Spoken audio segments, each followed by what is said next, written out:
come to the meeting tonight to kind of talk about recent flooding and the issues we're having in East Dorset with specifically that river headed over there. Seems to be kind of a constant problem ever since Tropical Storm Irene. And so I wanted to come to the meeting and kind of reach out for help and support from the town to try and make an effort to fix the problem or alleviate the issue even further. I know that the town has done some things here and there, but I feel as though from talking with Rob, he's kind of done everything he can do in his power, and I'd really love to be able to get the board's support to take it further at this point to try to, you don't say dredging, what's the word? Restore capacity. Restore the capacity of the river. So the past, well, kind of the narrative there has been, you know, the Chanticleer and how the Chanticleer is always getting flooded. It's always an issue for the Chanticleer. They're bearing the brunt of the whole issue. But since I've moved in about 3 years ago, I've actually seen where it's starting to affect a lot more than just the Chanticleer. The river is starting to fill up further upstream, where it's now breaching its banks much sooner versus near the road 7A. This past storm, the water was actually going over Reed Farm Road, so residents of Reed Farm Road could not use their, you know, their main access. And I know it's getting worse going up towards Benedict Road and towards Morse Hill Road. It's really becoming kind of a domino effect here that it's, although, you know, the Chanticleer is getting flooded every time, it really is starting to become an even more serious issue for everyone in the area. And I know that there are, you know, basically it's pretty cut and dry, we just need to clean the river out. And it just takes time and money. And so that's why I wanted to come to this meeting and wanted to look for support and ask for support and help from the town and kind of go from there.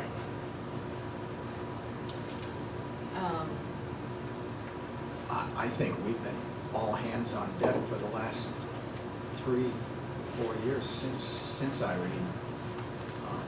The impediments, you know, correct me if I'm wrong, Rob, but it seems to be more the state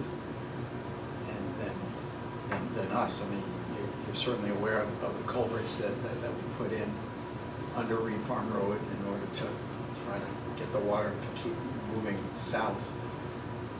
That didn't work because it couldn't move under the road and the highway, you know, down at the other end of that field there. So it just built back up and you know, it's like backwashed into everything that's there. Does Kyle know that the railroad bridges being replaced, and there's some hope maybe that will, because that's right down there at the river level and certainly enhances the backup. But the big problem is all the silt in the wetland. Right. And the work that we're, you know, trying to do now, but actually I wondered Do you want a status update on that? Yeah. So we have a machine sitting there waiting to get approval to cut like 3 dead ash trees along the riverbank. It's federal But money. the mats, did we?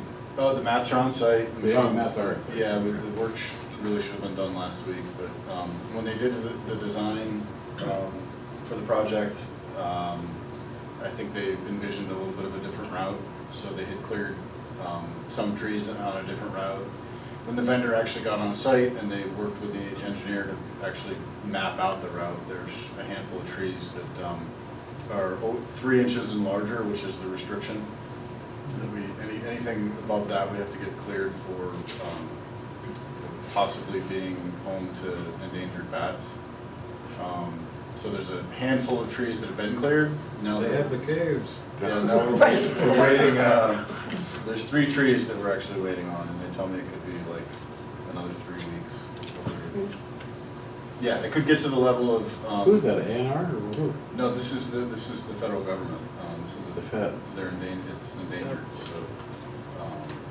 so we could, we could end up actually, I think the grant would cover some of the cost, but we could end up, I think with those 3 trees, there's like a vendor that comes out with acoustical equipment to listen. They leave it out, it's recording equipment, they leave it out like for a couple of days to see if there's bats in there? Oops, we ran into the Indiana trees. bat. The Indiana bat. A little brown eared, Make- we're good. So it's the Indiana. So hopefully, the bad news on that is it could be another 3 weeks to a month. The other bad news is we've rented the mats for a month, and that potentially would get us into a second month. But it would be grant eligible expense, and NRCS says that they have additional funds, so hopefully they'll cover the cost. And the actual sediment and debris that's going to get removed is around 180 cubic yards, which, about 3 months ago, North Star Hydro, who did the H&H study, compiled the sediment management plan for us, and her deduction was that the 180 cubic yards was definitely worth doing. It would definitely have a positive impact on the level of That was part of this report. Because That this is was a all, follow-up to they're that. trying to get the water a Yeah. place to go down. Yeah. So, But in real time, what Kyle's kind of talking about is, seems like it's happening faster than not. The silt, and if you go to the packet, you go to page 3 of the H&H study, and if you look at the channel, this channel to the south, beyond the curve, beyond the railroad bridge, yeah. Yeah. the site for work is like right in this area here, just beyond the curve, and it actually seems like the site where the debris is potentially is a new location for like beaver activity and whatnot, because the water level that's shown in some of these photos and some of these. Nice colored paper, though. Yeah. I did not communicate with Nancy. She put some pink paper in and I printed, because that's what I do. Didn't ask permission, I just print. Somewhere in here there's a decent structural photos. So what, the work that we're waiting to get done is to clear out under Go to the. page 8, the bottom photo has a little red ring on it. On the Yeah. right-hand side. Yep. That red ring is a tree that died and fell across the river somewhere before Irene. And Irene basically pushed all this sediment load, which you can kind of see in the foreground of the picture. Mhm. There's lots of silt and sand and small rocks. Right now, the debris and the wood that you see kind of in the picture, it's under about 1.5 feet of water.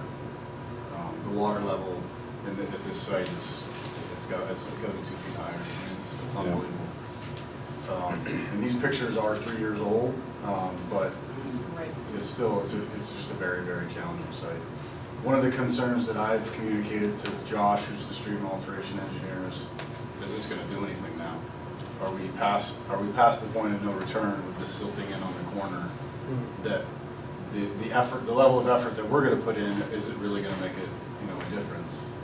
Because it seems like the river is, as kind of shown in the report.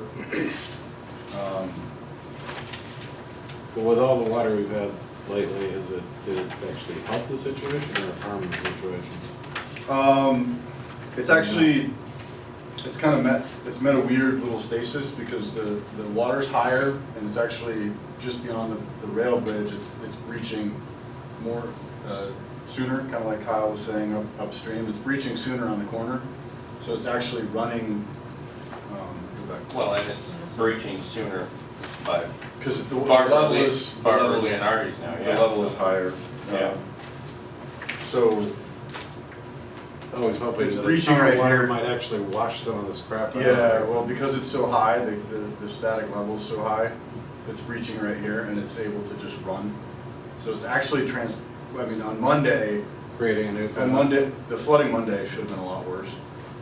Like if you go back to this, like the starting point with the one small culvert, and, you know, before we put in the overflow culverts and all that stuff, this is transporting a lot of water just over land. It's starting to cut some pretty large channels over here, which is, if you get kind of further into the study, gets to the point of one of the solutions that was recommended was the potential for what they called an overflow channel, Yeah, which was shown in page 26. The blue, so you can see the blue shows the difference in where the water goes. yeah. And you can see that there's a lot more ponding in the top with the current flow condition. The bottom is, you know, modeled a new channel, which, you know, that's one of the disappointing things of the whole study was that when you get into a storm that's, you know, more than a 15-year storm, there's water everywhere. And there's water over Brookside, there's water over Reed Farm, you get beyond, you get to like a Q25 and there's water over Route 7A. So right now, what you're saying is that the water is coming from here straight out or from here straight out? Yeah, so it's. Like what's actually happening? So it's now? It's creating coming- the channel we talked about Yes, creating. yes, Yeah. yeah. It's doing it bypassing itself. the channel, Yeah, yeah. yeah, and if you just bear with And me. that's where you were saying it was a So- more, could be a more direct route Yeah, that could what's maybe nice wash about, themselves out. We have to have open routes, period. So what's nice about this document is it shows somewhere in it, there's That would presumably make the railroad happy because of less water diverted away from the track. Yeah, bear with me just a second, there's a point I'm trying to make. It's in front of the document, it's not, maybe it's actually in one of the appendix. In one of the reports, there is, oh, here it is, page 5, the 3 pictures on the bottom. You can actually see, you can see the silting end. You know, it's the letting go of the management. It's the letting go of the, you know, either the farm use or some of the commercial use in the adjacent property. And, you know, that combined with, I think in the middle pictures, where it says 2008, Nikki actually felt that there was a you know, a couple of trees that came down on the far reach south of the river, and then Irene came in and just plugged it right up. So, you know, one of the disappointing things for me is that, you know, this has been brought to the top of like the Agency of Natural Resources and everything else, and there's pretty good information in here in terms of flow percentages that talk about the, you know, the Battenkill running in a railroad ditch for, you know, almost the majority of the flow, which is, you know, against ballast and creosote-soaked bogs, you know, and not to mention the, you know, the kind of the intertwining with. Is it good to have the railroad bed saturated all the time? You know, but that just has kind of fallen on deaf ears. So back to kind of Kyle's point, I had a conversation with the district administrator for the Agency of Transportation who does the Bennington and Rutland districts, and they have no plans to do anything, you know, to remove sediment around the ridges. They did a review not too long ago where they felt that you know, it's removing the sediment and the debris really isn't going to do much So that kind of puts it back into the community's court to, is there a project there? Will it make a difference? How do you go about it? And would we be allowed to do it? We obviously would have to try to get a permit for it. So one of the things that we did last week is we were able to rebuild like a historic berm on the Matom that's just north of Pleasant Street Extension. We did that using in-stream river rock, and removing the in-stream river rock restores capacity to the channel. And that's part of the argument that we would make to Josh, but to remove the sediment and the silt and all that stuff. We're trying to restore some capacity to the channel so that it can move the water more quickly. Well, and like you just asked, is there anything that we could do effectively? And this report clearly shows being able to provide that overflow channel and remove the silt is saying that it will be effective. It's just getting the permission from Josh and then the town figuring out how we're gonna pay for it. Because clearly I feel on the federal and state level, they're just kind of washing their hands of it, in my opinion. And it's just gonna get worse if we don't do it ourselves and take care of it. So I think it's really important that we definitely try and make this happen. Kyle, do you live on Reed Farm Road? I live on Brookside Drive. Brookside. Yep. Which is the Yeah. So we're first creating road. a new road. Part of the conversation is, if the Chanticleer takes the buyout and that works its way through, that there was flood money at the state level that was related to ARPA, and we would make an application to move the road. The road would have to stay, unless we got an easement from the Bowmans, the road would have to stay on the Chanticleer property, which the town would then own, and it would reconnect to Reed Farm. But there's still, the baseline, concern that in a 15 or a 25-year storm, there's water over Reed Farm too. Right. I think, part of, from a select board standpoint, this has been a major topic of ours for years now. And it's a little disconcerting when you kind of hear, well, the select board could just, decide to get something done. It's like we're actually trying to, figure out what we can do. Because there's so many different entities involved. But they make it very difficult to get things done, So, yeah, go ahead, Rob. No, just one, I don't really know the scope of what Josh would permit. I think that's one kind of concern or issue that we maybe would color the conversation that we don't really know. I think adjacent to the bridge and adjacent to like Brookside, where it's fairly easily accessible, and you can see the sediment, and there's no river health environmental reasons to stop you from removing it. Josh is the stream guy.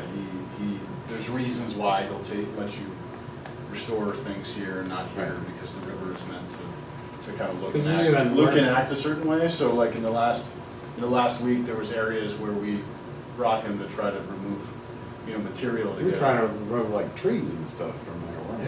Yeah. Getting a hard time about that. In some places it's okay, in others it's not. So are you talking about up in this Yeah, area? yeah, so it would be upstream of the Route 7A bridge, where Kyle was kind of talking, where it's upstream of where it gets close to Brookside Drive. Did the new culverts, that wasn't, Henry was talking about that, they really didn't. No, They get overwhelmed. Well, they well, helped. they but pushed an unbelievable amount of water, Jim. It would have been much So south it was. Without it those became a culverts, lake. the water would have been over 7A. Okay. I don't, I'm not Yeah, those were a hydrologist, full but I capacity. just was It down was there all up day. over that road, Yeah. Yeah, full capacity, almost full capacity on the other side under Route 7. And in The the, really big ones? yes. Yeah, Wow. yeah, that's like a 6 foot by 7 foot structure, and it was, more than 3/4 full, and just absolutely, Now, Barbara Leonardi is water the out. first owner on Brookside Drive on the right, and she's by the river. She was close to being flooded. The water level was just about to her basement. And she's on the other side, on the uphill side. So, I mean, it was one of the worst. There was one other time that was just as bad, which I think was last year or the year before, where we had like the 5 inches of rain in like 2 hours, and Manchester got hit pretty hard. It was like in August. I don't know if you guys remember that, but that was about the same capacity. It was just like a huge amount of water. You know, I could just tell you, on the weekend, I had to go down to Massachusetts, and I had a few, my route didn't work exactly. I ended up driving all through Stratton and stuff, and then having to come back and everything, because the amount of damage that was done, it was just scary out there in a lot of places. Yeah. There's, so, I mean, as far as options, I mean, if it was, that area there is fairly conducive to like our machines, our equipment, which is nice. This area here. Yeah, so you wouldn't the be place on Upstream of. upstream of the Upstream. bridge. Upstream of the bridge, okay, yeah. It's accessible, it's, so it would be something where probably in kind we could. How We could far, provide stuff. Rob, can you go? Sorry. It depends on what Josh allows us to do. That's really, so From Josh, the the bridge, yeah. because it starts at us. Yeah, I mean, we're losing non-stop land. yeah. We're paying taxes on it, which we're not complaining about. We're letting it go. We haven't grieved and we haven't done anything, but this is kind of in the same light of we've been told something's gonna happen. And this has been since Irene. I've lived there a lot longer than Kyle. And you've been by to see. I mean, Yeah. we He lives off of finally Benedict, gained is where yard. he lives. Our yard was finally back. Yeah. It's gone again. And Alec, who lives right down our yard, he finally got his yard back. It's gone. Everything's silt, everything's rock, Yeah. and it's standing water now. So that's, you can't really see in the picture. You can see butternut. We have, plants around. Zach Dilworth has drone pictures of it, we have other photos of it if you guys need it. But it's backing up as far as almost Schaufstalls when it hits Where shops the bridge. Schaufstalls is quite a ways back from me, probably 6 houses onto Benedict. So you're like in the middle of Benedict Road. Yeah, I mean, it's going way back, and then the guy who's in, and I don't know his name, in that trailer that's been building a structure there, Sure. everything there Yeah. was That was sucked into the surrounded. stream, which I'm not sure where all that feeds in or how it all goes together. Yeah, I mean, it's a complex, area. The whole really from here down is kind of We're complex. kind of in a hole, I Yeah. guess. So Rob, if there was a possibility to do something here, first of all, we'd have to get a permit from the river guy, Yep. which, hopefully we could get if we talk about health and safety. But then what would that actually take in terms of machinery, equipment, time? I mean, on the corner there, it's definitely like our machines, our trucks. Excavator would be or- able to- Yeah, it would be a large excavator. And how long would that take? It all depends on the scope of what he allows us to do. I mean, I know that, like, once we get closer to the bridges, DOT is gonna have concerns about, removing too much material that's adjacent to the structure of the bridge, and creating, like a hole where the water would then wash and start to get at the abutment and cause real. You're talking the maintenance corner at Talking the Lenardi's 7A bridge, like, coming into 7A, so Yeah. Lenardi's, which is Zach's property. yeah, I mean, the initial idea would be this, the scope would be upstream of the 7A bridge where it's. So the other side is Alec's property, where that comes right across as it hits Lenardi's, and that wipes out Alec, which then wipes us out again. Yeah. So that's all right in that corner, for sure. But again, the bridges are the problem when it really comes down to it, and I know. Yeah, they don't help. They're in standing water all the time, so Right. any increased flow they're restricted. Gonna add to it, Yeah. no matter what. So where's the section where the 3 trees are? Is that It's- over here somewhere? Yeah, it's like right in here. Well, and then that brings out there's kind of like two parts to the puzzle, right? There's the piece from 7A upstream towards all these guys. And then there's the piece beyond the bridges Right. with that overflow channel, that area that they had recommended in the study, saying, hey, if you did this, it could alleviate the additional water flow. Now, I don't know if that's a permitting issue or a money issue, or It's- both, for that piece. That's another. More permitting than More permitting, anything, yeah. So, so it'd be a Josh question. Josh and Army Corps and what. But that's when you're looking at the downstream, the problem is we don't get downstream fixed, Right. then the water Right. doesn't have any place to go, when Then that was gonna be my that point, creates the yeah. upstream problem, Right. yeah. But if it's wetlands, which we're told, and it fingers out through there, that water should have a place to go if it's not black blobs. Gets restricted, trying to get down there, which is why you get the. Right, but big once buildup. it's opened up, it'll just flow. We don't have to go in Gotta there. get rid of the trash that's So- underneath. Right, once everything's dug out, it'll flow in there. We don't have to touch the wetlands. It just has to be dealt with right before the wetlands. And like I said, I've lived there since 2008. We used to be able to walk under there. We can't, it would take your head off trying to go under there now. Yeah, I think the hydrology study though, kind of, Yeah, it shows there's pictures of bridge inspections from 2003. My question on that too is that's a man-made wetland. When 7 was put in there, that's when that became a wetland. Those were cow fields, pastures, it was a driving range, that's all man-made. So now, all of a sudden, we have problems by a man-made problem, and we're being told it's wetlands. But we made those wetlands when 7 went in. I mean, the real biggest issue for the downstream stuff is that most of it's on Forest Service lands. And it was a real stretch to get a permit to do part of the work that we're gonna be doing with the grant, where the trees are. It's federally funded, but it's a portion of the work scope is on Forest Service land.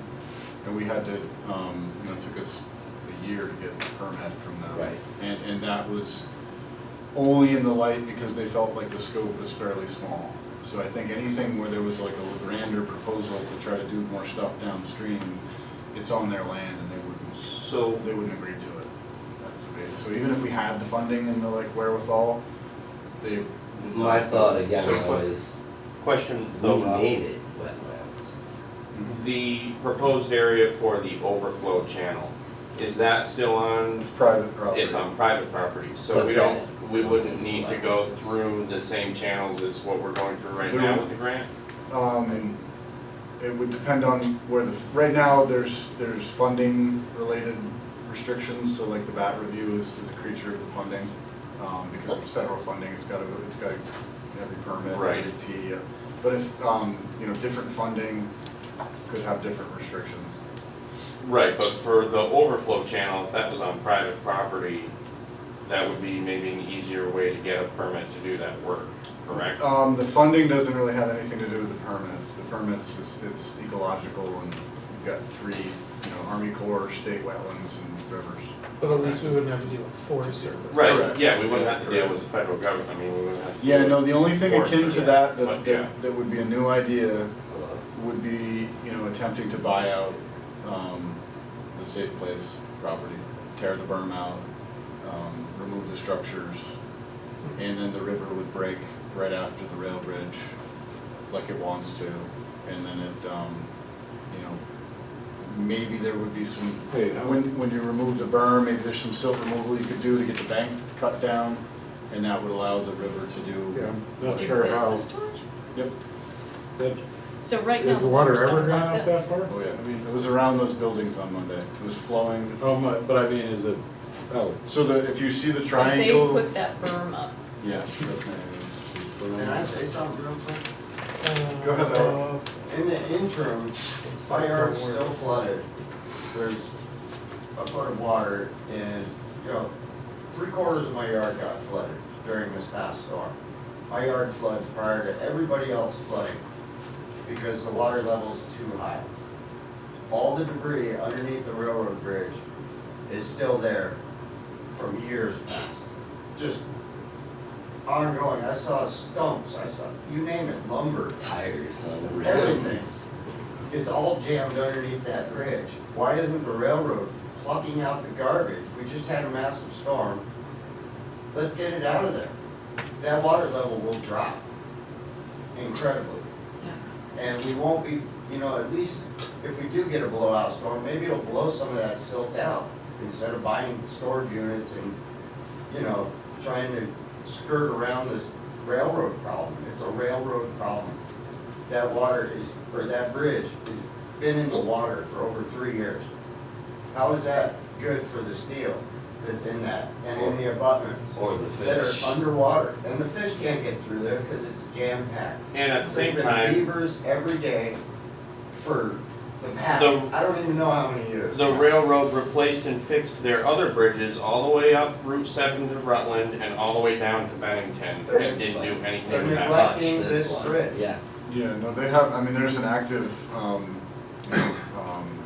construction contract that's out for bids, is my understanding, for this bridge and like, the bridge that, What about Next a to tra- Yeah, and so the trash problem is, It's a trash 2011 removal is problem. when this started. We're at 2023. Yeah. Shell and Melanie have been flooded out. Well, so Ripped the carpet out. I can 6 answer the times. railroad thing. We were talking to the wrong people. You gotta Right. call Mike Rice, you gotta call the state, you gotta They start to don't shake. really respond to it, You so gotta- that's why we're I'm here shaking. to talk to you They have been guys. called already. We've They have- talked to Alton, we've talked to Josh. I talked to him yesterday, Alec. But again, it's like, it's, you know, the bridge is a part of the whole system. It's a huge, yeah, there's And a the huge problem, issue. you know, if you fix the bridge problem, you still. Just make the water flow. But then you've got all the silt that's built, you know, Right. this, you know, it's a pain to read this thing, but the hydrology study, I'm just saying, get Really the trash points out of out- the river. It's- Right. It's sad. Oh, no, it definitely is. And the area you're gonna be working is further out from that bridge, correct? How far away from the railroad bridge? Probably 500 to 600 feet. Yeah. You know, as so the that's river not kind going of goes. From the bridge. Yeah. But as far as all that debris goes, Well, hold there's on. a storm. Zach Let's is clean it up. walking in and it's So- Zach's property. Brookside wouldn't So, flood. sorry guys, so I'm gonna go back to the, Yeah. I had pointed out about Yeah. about this property here. So if you see that there's a triangle between the river, the rail and 7A. Yep. Right here. So there's standing water in there now, it's pretty much stays there all the time. The level of the water there, you know, Monday was actually almost up to the top of the rail, which is actually over the roofs of the structures on the other side of the rail. oh, wow. So the rail right there is a berm. That's just like the bridges is blocking the flow. So the water was actually seeping through the ballast and seeping through the berm here, and there was like flows around this first building.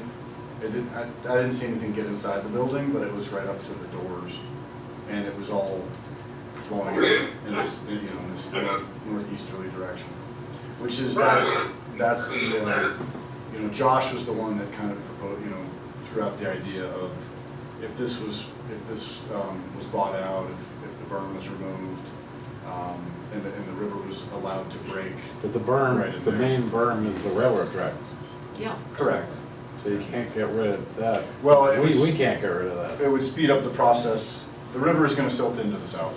It's a question of like, is it too far gone at this point where, you know, right just downstream of the bridges? Is that, you know, is the focus there, or should it be more on allowing the river to cut a new channel to the north and readjust? And that's I think, kind of I what just the- remember when we, you know, went through the study with the hydrologist, it was kind of like, nothing was certain, you know. No, unfortunately, the way that the state received this is that in a Q15 and a Q25 storm, nothing we can do will make a difference, basically. None of the 5 options outlined would make any difference with those flows. So I think that that's why they're in a bit of a holding pattern, just to, they're not, they're gonna wait and probably just replace the things rather than try to deal with the change. Clearing them out to begin with would be a great start, right? That would- Right before they figure out what they're doing, at least allow us to get that. How can they even get accurate measurements for the hydrology study if they can't get down to the base of those abutments, which Yeah. is the base of the river I mean, originally? the study was from 3 years ago, so they could access it. But Now yeah, even more. No, They I mean, can't Right. even walk through where they measured before.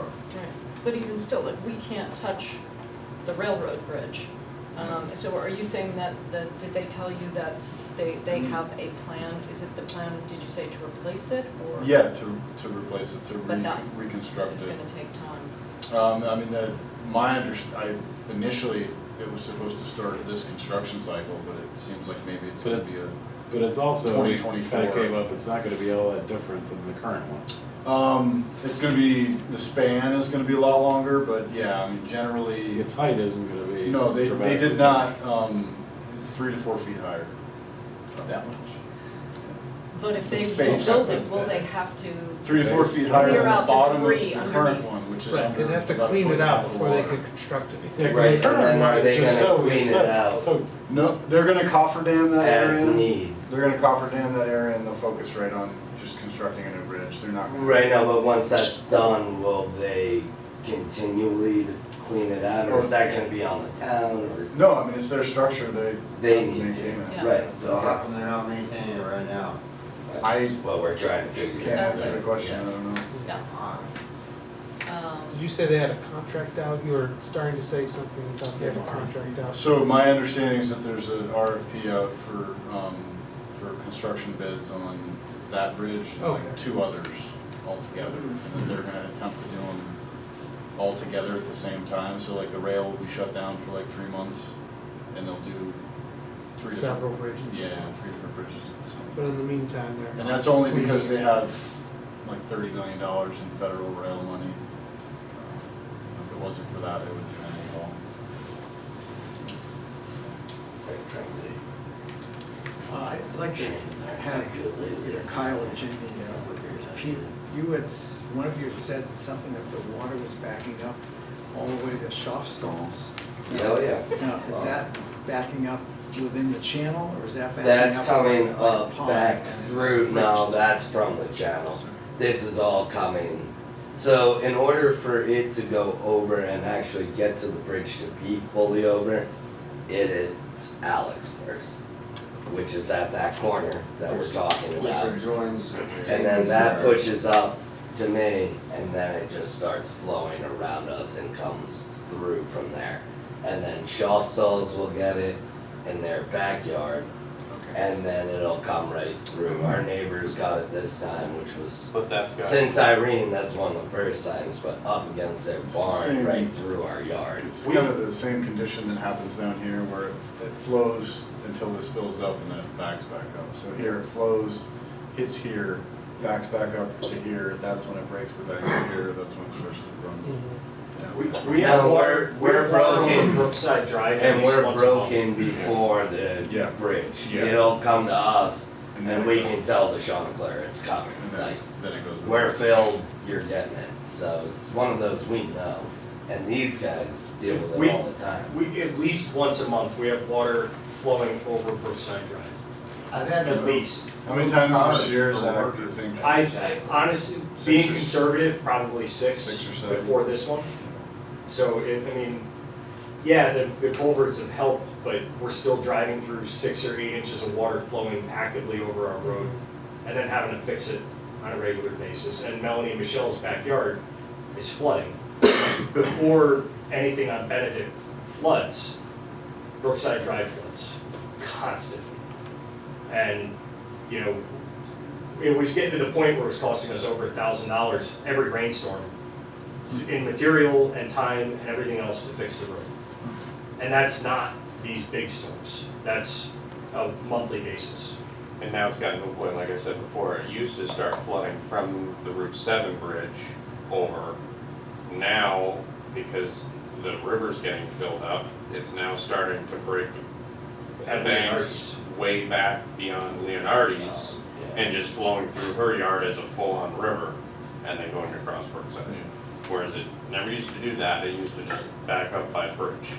It also doesn't help that from your guys' neighborhood, it's running down from Lenardi's and just flowing into that river too. Yeah, So well, if there's it no goes- place for it to keep going, it's gonna just keep filling. So, Rob, if there was a spot here where we could dig out the silt, it's like a couple of different things. Does this have to happen first, or if we dig this out and then suddenly all the water starts rushing down, is it gonna then backfill this way, or do we need to take care of this? I mean, I And think is there anything the we can do to put biggest thing pressure on them to move? realize is that we're trying to, we're trying to deal with this, like the storm Zach was talking about, where it's a small rain event and it still goes over the road. Yep. Because it's so restricted. Mhm. What if it's about Anything where it's more just than. plucking right now? Can we get a permit to just pluck? I mean, we can call AOT again and report that there's a lot of debris under the bridges and they need to take care of it. I mean, that's one thing we can do, but Yeah, I don't know Good if for you that'll guys. solve it either, but. no, and our focus would be more on the sediment that's in the channel, But like a upstream of the bridge. We used to be able to handle a 3 to 5 inch storm right after Irene. And then it was like, it became a 3-inch storm, then a 2-inch storm. Yeah. Okay, we're gonna flood. And sure enough, I mean, this last storm was, we were landlocked. I had to pick my wife up with a kayak Well, from the side of the tonight, road. tonight we filled, She got, didn't fill, but all of our ground has water again. and we have But it's From still, just the storm it's we had. groundwater, it's all It's- silt. Yeah. It's been a very wet I summer. mean, it was a day and a half just cleaning silt out of my driveway with a shovel and a hose. It's getting old. I think at the very least, if we could at least just go from the bridges north. Yeah, and Try it's a Josh, I It's don't, definitely. he's not gonna give you a permit to just, dig everything out. No, not everything, but to clean the silt and do what we can. What about, like, Brent's back in Richville again, and Josh told him, do what you gotta do. Will, you get us the bills, this and that, and we'll pay for it. I mean, my parents lived there, they've been flooded every time, kinda like this, since Irene. And again, Brent's been in there more than once, they give them the okay to go and dig it out, move the rocks, do all of it. I don't understand how Manchester's different from where we're at, other than the wetland. Again, a Who's funding man-made Brent's work, do you know? Is it the town? town, but It's Josh paid is for, paying it's for not it, paid. the state's paying for it. No, they're not. Yeah, they are. Oh. They told the town, I was Okay. standing there, they Okay. told the town, you do whatever has to be done, and we will make sure the money's there. Yeah, by trying to get it from. Josh From FEMA. Can I ask, was one of the people who that is said Josh? it. He's the stream alteration engineer, the person that's responsible to give you permits What for state? any work in the stream, streams for the state, he's a state employee. But they were I can given do some- permission and Brent was in there I today. mean, the only thing I can think of is it's similar to Pleasant Street Extension. I can draw a pretty strong line from that, the damage and the overflow there to some of the damage on our roads. So we went ahead and did some work. We're gonna try to make a claim with FEMA. They're probably gonna deny it. We're not gonna give you anything, FEMA doesn't cover it, And we all know then- that, Yeah. it's a joke. So we then will go through like the appeal process with FEMA, with the delegation, and maybe they would cover some of that, but it's not, it's not a real. Yeah, I don't understand, but like I said, I can have my father come and talk to you. He's the head of the Richville development. Josh was very straightforward. Do it, get it done, we'll take care of it.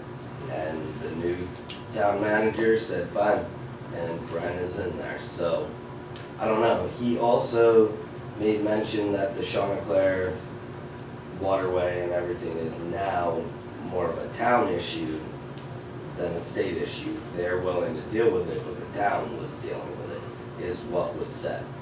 I'm just letting you know. Yeah, I mean, this is like third and fourth hand, and Josh Now, has this is from Josh, I'll bring my Josh father in and I'll he's got bring no Josh purview in. over funding, I mean, it's, you know, I can text him right now. That's fine. Ask him what Do he it. said. I mean, people heard it said, when he was coming to East Dorset, they asked, where are you going? Pleasant Street. What about the Chanticleer? Oh no, the town will deal with that and then we deal with it from there. That was what was said. I can do some research on the Okay. context. More than one person heard it, I can bring them here to you. Sure. And where is this in Manchester? Richville Road. Or Richville? Yeah. You talking about the Green Mountain Estates? Hi there. Can you just put her in the back seat for me, please?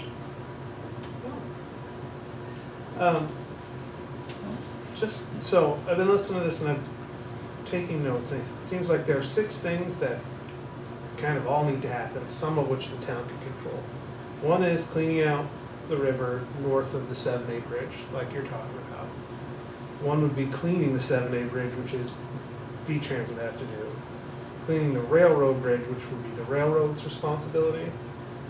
We're gonna clean the sediment out south of the railroad bridge. Getting a permit for the new channel, buying out a safe place. Does that seem like the options that are the different things we've talked about? So I'm just thinking, what can we do? One is we can try and clean out. Yeah, I think, Josh's permission to do above the 7A bridge. Right. We're doing the sediment work. What would be the next steps for getting that channel? And I know it's in this report, but I mean, we'd have to pursue a wetland stream alteration permit. okay. I mean, I had a meeting with Josh about it on Tuesday of last week, about, you know, basically showing where where the flows are already going, you know, whether or not that we could, not even, you know, cutting a channel, it would be removing, you know, in that area where it breaks the bank, there's probably 2 feet of silt. Just so. Yeah, I mean, there's vegetation that's going up through it, but like if you were to put a shovel in the ground, there's You go at right least through it. at least 1.5 feet of like silty material, so, you know, the ask, at least initially, for me, was gonna be, could we pull back some of that material? And then the river at that point would break even sooner.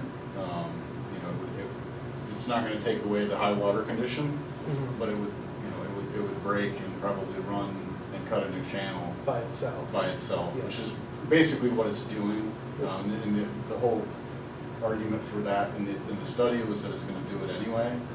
And the overflow channel is kind of speeding that process up. But the state speaks to all the aquatic life that's in the channel south, and if that's gonna go away, that's the concern. Which is interesting because that's what's gonna happen anyway. You know, the river's rerouting, and maybe it's just the timing of it is more acceptable to them. Hey Rob, so I have an email from you from April 4th of last year asking for permission to use my land to help with sediment removal because you guys had gotten a grant for it.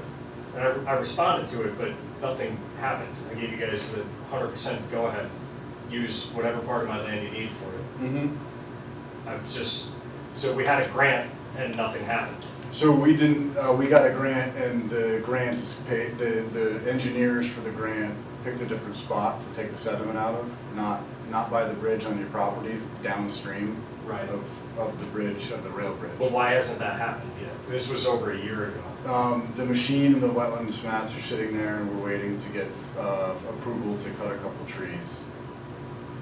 'Cause So it's like the It's culverts, active right we were now. waiting, and then they flooded out, and then we put culverts in. Have they started? Now they flooded out again, Yeah. This is and we're gonna dig it now. Can we bypass I'm not all blaming you that? guys, I just Well, I think don't it's- get it. Yeah, none of it, so.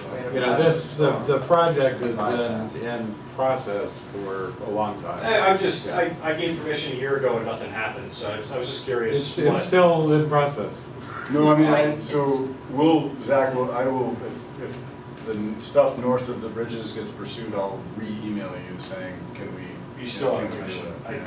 Yeah. I'm Just willing to write a fix blanket it. We statement. don't care. Yeah, I think Go on that all the of biggest our thing is property. to point out that whatever we do, it's like with larger rain events, it's not gonna do anything. And I think, and that's why the state is just kind of leaving us to just spin wheels here. So basically, the They Sean, see the the larger Sean events. Claire property is worthless, is what you're saying. No, I mean, they're, Well, that's what you said, because no matter what you do, though, the rain will always flood. they're about to get they're potentially, if things work out, we just reappraised, they're about to get hopefully an increased value on buyout, so. Right, but the buyout doesn't have anything to do with that. It's a town business. It's something that brings people to East Dorset. It's not There's gonna a be, it's not gonna- reason. It can't it's be going there. away. It can't It's be going there. away. It's So- not true. so- It's but- not so- true. The You West guys Coast don't are wanna left hear it. It's not true. High and dry. So my, Yeah, you guys are So leaving us, after, period. after the buyout gets done, there's gonna be north of almost like $2 million worth of investment that's gonna be done in this whole area.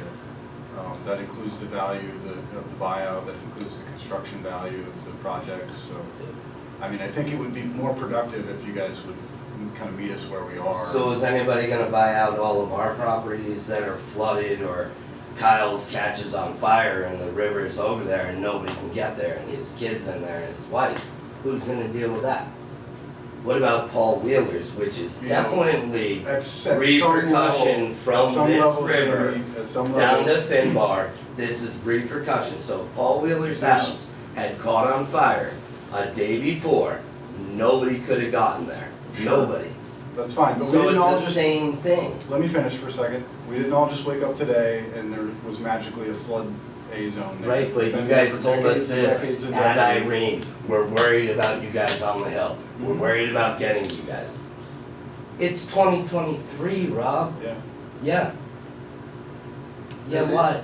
Do you guys have submarines, Jamie, do we you can't have control boats? V-Trans and we can't control the railroad. But you gotta be able to save our residents. But if we can't control those two pinch points, we can dig out the stream above you, but those two, read the report, So they're then both we don't constricted. matter, is what you're saying, our tax dollars No. don't matter, we don't not at matter. all. We are not V-Trans, we are not the railroad. Right, but they're saying the same thing then, you gotta. we don't matter. We can't go on property we don't, Jamie, we can't go on property we don't own and do work. None of them That we can. don't have property we don't own, that we don't have permission to go on, we can't go do work. So let us do it, we'll do it Knock yourself ourselves. Yeah. Go for it, We'll do it. go clean it out. None of us is gonna pay the fines, we'll do it, because they said they were gonna help us, and they never helped us. Who's that? They, the state, the town, everybody said they were gonna help us. Melanie and Michelle are not here because they can't sit through another meeting like this. And we, You guys promised, not even you guys, everybody promised that this was gonna be dealt with, and here we are, still. And I know I'm the big mouth and every everybody's bridge mad from about that. Manchester to Rutland. It's in the not last fair. 2 years. The Manchester, the railroad has fixed every bridge from Manchester to Rutland in the last 2 years. If you drove up 7 to Rutland at any point, you'd see those ECI trucks with roads off of the main road right. fixing bridges. And they can't do any, they can't lift a finger here, and we all Where? have our hands tied behind That's a us. There's fact. nothing we're able to do to make things better. And those are very small projects with no, with little water flow, and they're little box culverts that they've done. These bridges are, multi-million dollars, so they're. Well, they were also, when we But first at least started with this, it maintain it. was gonna be 2 years ago they were gonna do the bridge. And they keep pushing it off, and I just heard you say it was a 24 project. Last I heard, it was gonna start this fall. Yeah. That's what So, we heard too. Exactly, so in other words, how do we hold the railroad accountable then? Who do we hold accountable? You know, the governor announces a state of emergency, and I understand places like Ludlow and Londonderry have been hit a lot harder. But the governor goes, fix it, make it right. And then we're sitting here and we can't fix it or make it right. You gotta understand the frustration from our side. And again, my parents are right there on Richfield. They dumped excavators in there. Yesterday and today, they're in there right now. Which is similar to what we did last week to restore capacity to Pleasant Street. I get it. Right, So and I then- saw an excavator just over here in the little creek by the post office. Yeah, but I So we can don't- get in, and the town truck was there, There's permits for all that stuff. and We've got- nothing you gotta for get- us. No, I mean, we just talked about, we can try to get a permit from Josh to see how much material we can take out. But You know it's what, still, You're it's gonna still, have to it's, take out even if we take 30 stuff- truckloads or more. And I don't know that that's gonna be something that he would permit, I mean, you know, and I can't, you know, I can't speak for the board, I but don't it's, know but what it's the- also, it's not gonna, if we clear out, you know, clear out upstream, it's not fixing the problem. Alright, so We're still not, we I brought haven't this fixed the up. problem. I bought my place about 5 years ago. We had a big flood within 4 months of me owning the place. I had no idea, it was not disclosed to me from the seller. I should have sued the seller, and I should have gotten out of the property, and I didn't. 4 years ago, though, 4.5 years ago, we were told that there was no dredging allowed to happen. And I talked to my neighbor, Jim Spocker, and he'd been at that house since it was built in the 70s. And he said back in the 80s, they dredged the river, and they put riprap along the banks, and it was fine up until Irene. So we're talking 30 years ago. 30 years worth of fix from dredging it. It used to be done every 15 years, The rules, going back. the rules and the But the strategies rule, have all the changed. rules in this state have totally changed Yeah, since they then. won't do that anymore. They just won't. So when we grieve our taxes, that hurts the town, correct? Not really, because they're gonna come in and look I at mean, your house. 15% of what you pay goes to the town. So 85% of what you pay goes to the state and the schools. Because I can't use half my yard. Right, me either. It's unusable. But again, if you have them come to look at your yard, they're gonna look at your house, and you get $100 on the yard, My house never, $250 on your house. it never flooded. It's not The worth it. garage didn't flood, it was about 6 inches from coming in the garage the other day when it flooded. I mean, we're Right. talking once a month, I where I was- question I was whether or not I can landlocked. leave my house Yeah. with my car. I can leave it with a pickup truck through floodwater, but I'm a fireman in Connecticut. I can't, there are mornings that I can't go to work, and I gotta try to figure out something before I get called AWOL. Which the potential for the buyout of the restaurant, the moving of the road would,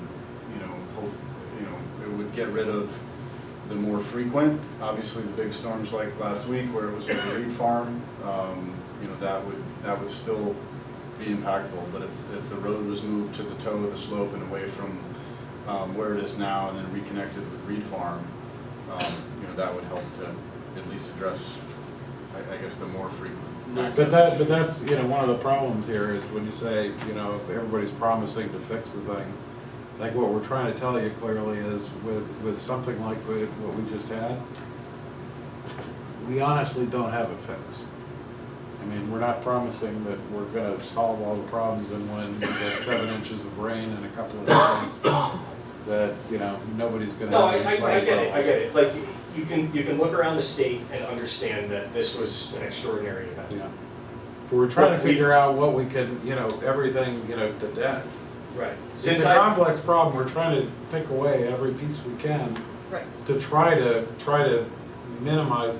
It's like with the beaver dams, when they went, people are like, why can't you make that never happen again?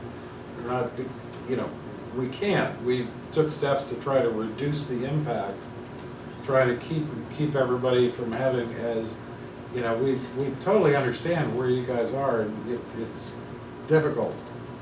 You got a valid gripe that, this is, you shouldn't not be able to get out of your driveway and all this stuff, but, it's again, we're trying to figure out what we can do to lessen the impact, make it more acceptable, but, it's just, just from my personal perspective, I don't want you to think that we're saying we can fix it all, because we don't have a solution. Maybe someday we will. Maybe they'll move back to much more aggressive water management in the state. What happens when we can't sell our properties, like the Chanticleer can't sell? Somebody gonna buy us out because we're waterfront property now.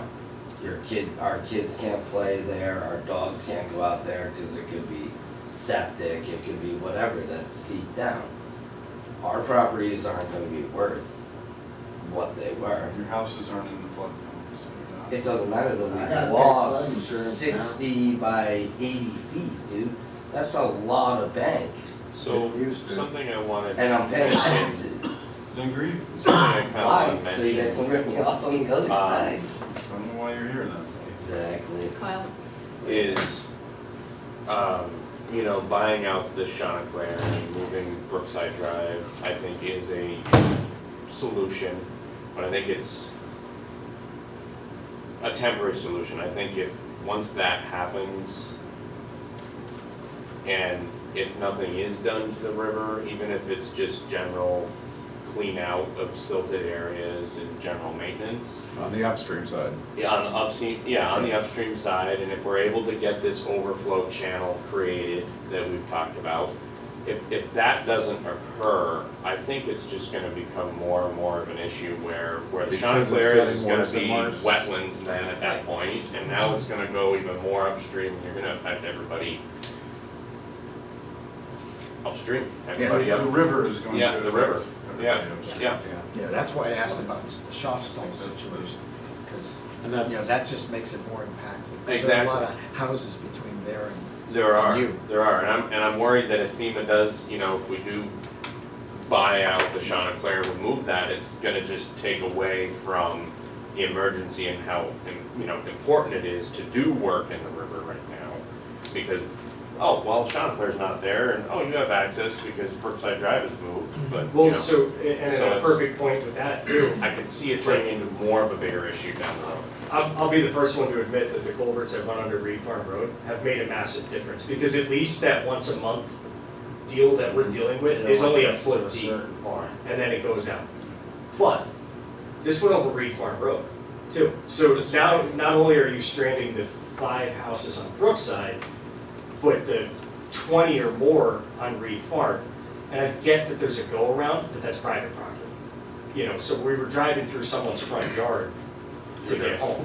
Right, what Rob was saying at that point is, there's nothing anybody can do for a storm like we had that wouldn't go over Reed Farm Road.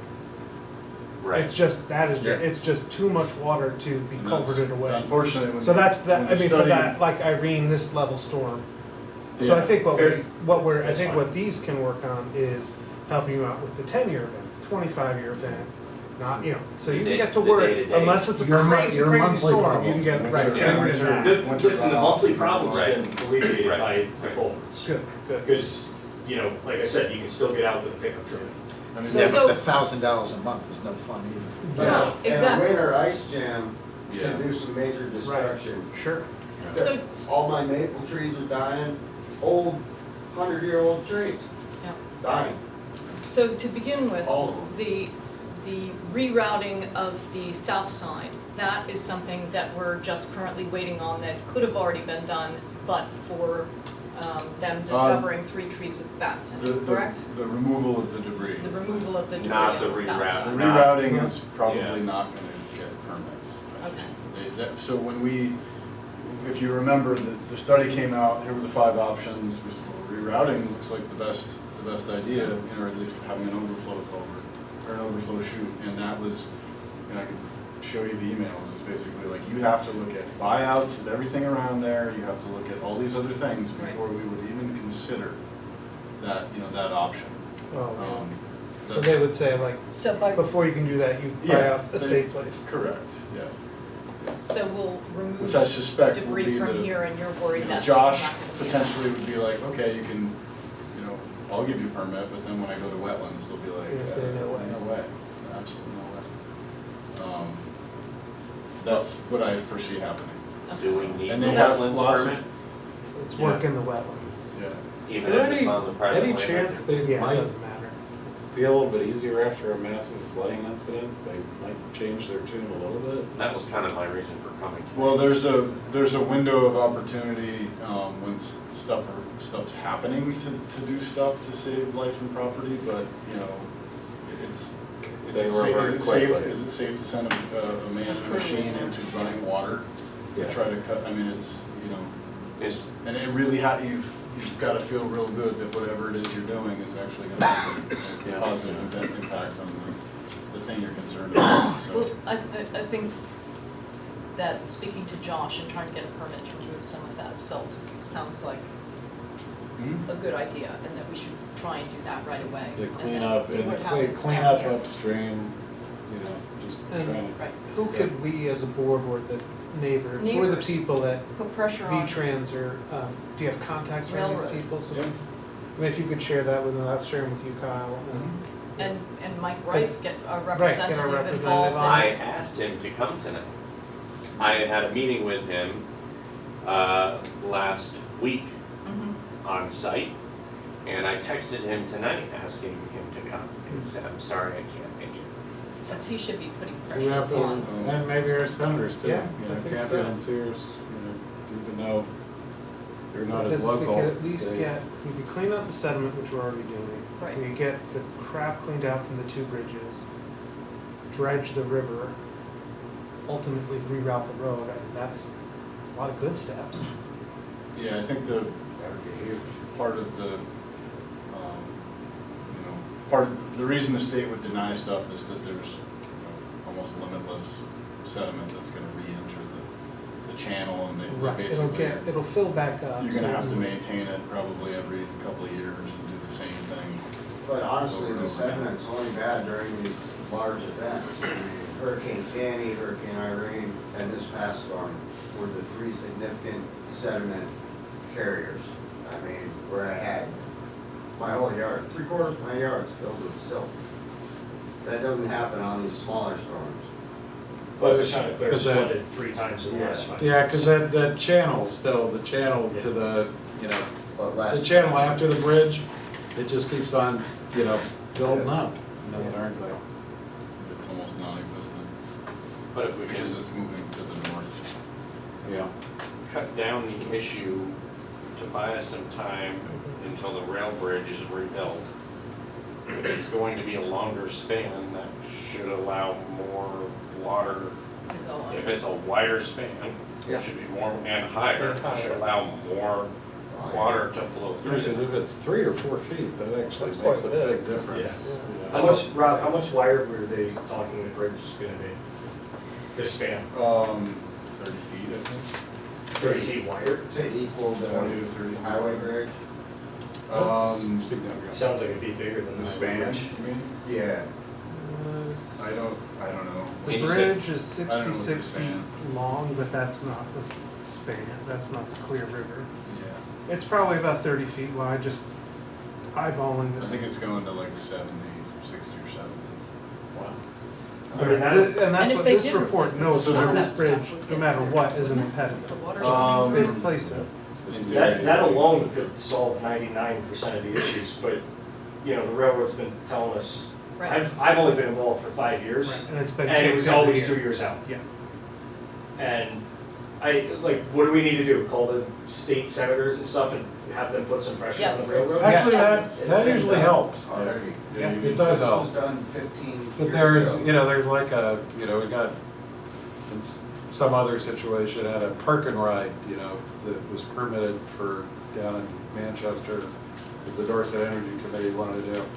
Got that actually approved and all the funding and everything, about 6 years ago. It still hasn't been completed. You know, this stuff just, it's mind-boggling, you know. But it But does at any rate, look like yes. this channel would be, the channel could get a lot bigger. The river would be able to, Flow. flow, yeah, to flow right Be able to left. get out right into that floodplain on the Yeah, other and then side. just start going. You know, that combined with, the potential, Because right now, it just, everything going down, it slows everything, it slows the. that combined with the potential buyout Water of down. Safe Place would potentially probably be the best bang for the buck. So at any rate, reach out to the senators and also to Mike Rice to try and put pressure on the railroad to try and get that bridge done sooner. And in the meantime, cool. let's contact Josh about You could also have the governor's digging the office. silt out. Yeah, Okay. anybody. Is there any way to, I know that Josh, you and Josh were thinking that even when you remove the debris down here, that it's not gonna be that helpful, but is there any way we can move them up from 3 weeks to listen for that to Oh, yeah, I mean, it's the just, United States Fish and Wildlife Service, They it's won't. however long it takes a person from, I don't even know where, I don't know if it's Boston or Washington or where they're coming from. okay, I've asked, yeah, I mean, I've immediately asked how quickly it goes. okay, because I think the point is just with this most recent event, we have a lot of publicity on Vermont, so whatever we can do to try to emphasize that To relieve the water that's coming Hum- from those human two lives culverts versus on bats. Reed Farm Road. So what's the board's comfort with the It's, scope you know, of tip your toe. town This is all the way. forces? Or what is the board feeling about digging out the silt, trying to No, I get mean, Josh?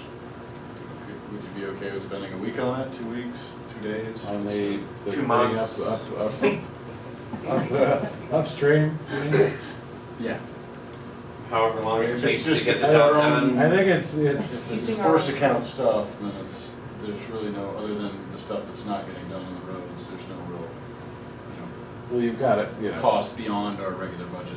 Yeah, so I think I what you, think you need to evaluate it. what you and can come fit back in to us and with say, the other you workload. need 5 days. Okay. And Right. with this machinery and this many guys. Because most, And that's, you know, $5,000, $10,000, $20,000 of.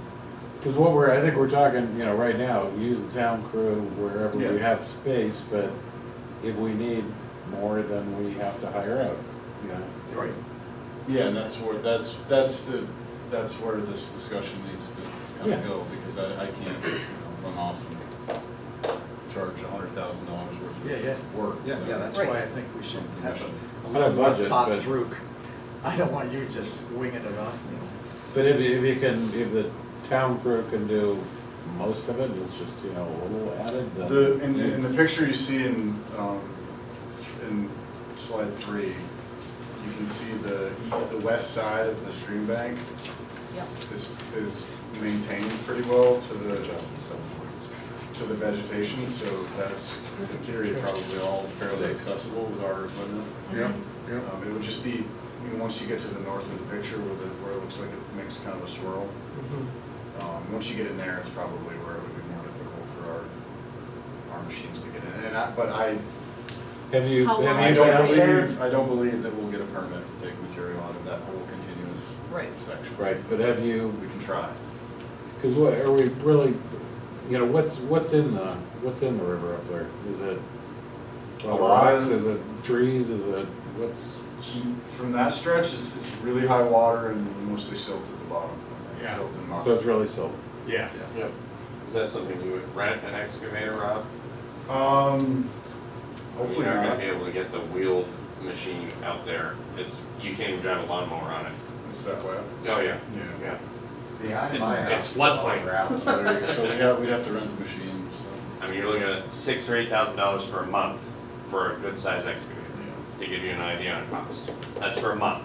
$2,000 for a week. Yeah, And I know that because I rent 2 excavators. to 2,500. Yeah. But then you gotta, yeah, so we're Yeah. gonna have to rent the excavator for our road crew to do that. Correct. Yeah. Which I would guess makes sense to plan on having the equipment for our road crew to be able to do. I mean, this all, you know, not every penny is allocated for the work for the year. Yeah, it's just an adjustment of. A priority item. Yeah, to work. get done. All right, so I think what we're hearing is that we would like you to go ahead and evaluate it, think, come up with what you think, what's accessible, what you could do, what needs to be done, and then come back with a price and contact Josh about what you're thinking, and see if it's possible, so if that there we is- can make an evaluation of that. I would say even if there's a window that's really near term Mhm. before our next meeting, just, I don't know, throw us an email or something. Yeah. Yeah, wasn't there something about if there was a state of emergency that you had like 2 or 3 weeks where there were no rules with rivers? They did that after Irene, where Okay. the Agency of Natural Resources actually suspended the rules, and that's why everything got fixed so quickly. And they're not doing that with this natural Not to my disaster or state knowledge. of emergency? Yeah, not to my knowledge yet. I mean, it's definitely something worth, like, you know, if you're talking to Where the would we state figure senator. that out? Mike, Josh. Mike or Josh or the state senators to implore them to Yeah. do that because the recovery will go much faster. But what we can do is that because of your testimony tonight, when we speak with Josh, we say, this is critical. This is, there are houses and Safety houses issue. that are at risk. Right. So hopefully that will allow us more breadth, more length of the river to work on. Right. But definitely organize everyone who has a property and make sure that they're all, you get the, the 3 names you're gonna contact and make sure that everybody's contacting all those people Yeah. to try and put pressure on them, because And it send really send helps. emails. Yeah, They actually work pretty well. Okay. And we can work on trying to get a permit to do that overflow channel? There's an ask into Josh. I haven't heard back on his answer yet. So wait to hear from him and I then, mean, I gotta call him tomorrow, so I'll call him tomorrow, see if I can get him to meet on 7A. okay. And then ask about the overflow again. Because I think between the overflow channels, that can happen, cleaning the river upstream, and Yeah. then the rail I mean, bridge. The overflows, it's private property, so we'll have to put together some kind of an agreement with the property owner to do that work, to make sure everything's approved and okay and legal. Which probably could be done faster than the actual permit process, so. Yeah, it's unfortunate we couldn't utilize the mats and the equipment that are there now doing the work to be able to do that project. But it just Which sounds, the overflow, yeah. Since you have all of that there and the money there to get it all there. We couldn't use the grant money for any of that stuff, but we potentially could use, the mats we've rented ourselves, and the machines that's there, we would have to rent from, outside of the scope of the Right. grant work, we'd have to rent that. How long is it gonna Something take else. to do the work we're doing now? But how long are they gonna be in The there? debris removal? Yeah, I think it's about a week, and it's like, 2 to 3 days to set up the mats, probably 2 days to remove the material, and 2 to 3 days to take the mats out. Most of the work is gonna be associated with putting the mats Yeah. down. okay. Yeah, no, it's a terrible site. I mean, there's no Yeah. doubt about it that it is not a good place to work. We were lucky to get one bid on that project. There were 5 or 6 bidders that we courted to try to get a price out of, and I think we got 2. One was over budget, one was kind of right at budget, so. Who's doing the work? Daniel's Construction from Ascutney. We'll do the work once we can get approval to cut those 3 trees. So. Could you do us a favor, maybe in the middle of the night, go out, get those 3 trees? No, they fell over. I got about a dozen bats around my house every night, so I know they've made a huge comeback, but, Yeah. and it's good to see, It went in my house last night. but 3 bats in a tree, Yeah. yeah.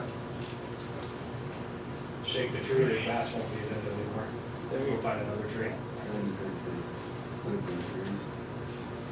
Okay, that, That's all I got. okay. So, All right. Thank you. thank all you. right. well, that Thank was you very perfect much. comment. So, thanks Any for other coming, public let us comment? know. Okay. Appreciate it. Could I just ask one question about that? I've heard about this whole situation for years and years, and I don't know how these people really are dealing with it. Is it a fact that or is it, let me just say this, the state created the wetland when they put in Route 7?